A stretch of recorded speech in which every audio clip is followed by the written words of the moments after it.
आपका बहुत स्वागत है हमारे न्यूज चैनल में और मैं हूं आपके साथ तमन्ना सैफी। यूनियन बजट का हम सभी को बेसब्री से इंतजार रहता है क्योंकि इस बजट से पता चलता है कि सरकार के एक्सपेंडिचर्स कितने हैं और रेवेन्यू कितने।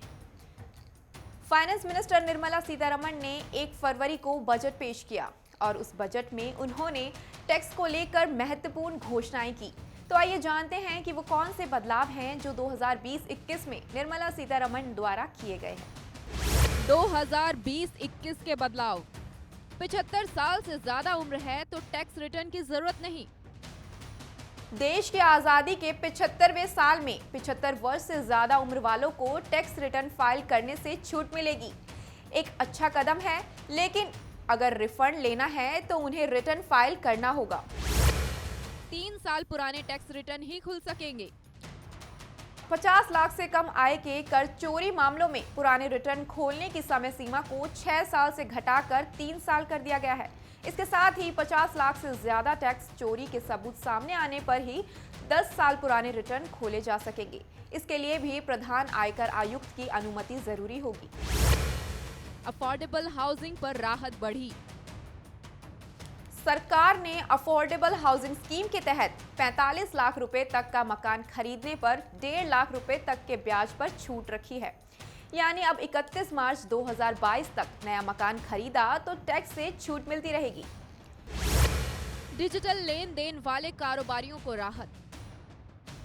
1 करोड़ से ज्यादा टर्नओवर वाले कारोबारियों को टैक्स ऑडिट कराना पड़ता है। इस पर 95% डिजिटल लेन देन करने वालों को पिछले साल 5 करोड़ रुपए तक के टर्नओवर पर टैक्स ऑडिट से राहत दी थी।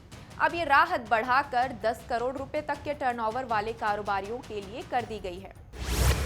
विवाद से विश्वास स्कीम। इस स्कीम की डेडलाइन बढ़ाकर 28 फरवरी 2021 कर दी गई है। इसके लिए डिस्प्यूट्स रिजोल्यूशन कमेटी बनेगी। ये छोटे टैक्स पेयर्स के लिए मुकदमेबाजी कम करेगी और वहीं 50 लाख रुपए तक की टैक्सेबल इनकम और 10 लाख रुपए तक की इनकम से जुड़े मामलों में कमेटी से कांटेक्ट किया जा सकेगा। अब रिटर्न में काफी कुछ पहले से भरा मिलेगा। इनकम टैक्स रिटर्न में अब तक सिर्फ सैलरी टैक्स का भुगतान और टीडीएस ही पहले से भरा होता था, लेकिन अब कैपिटल गेन्स, डिविडेंड इनकम और ब्याज के तौर पर आय भी पहले से भरी होगी। यानी ये अमाउंट रिटर्न फाइल करते समय आपको नहीं बताना होगा।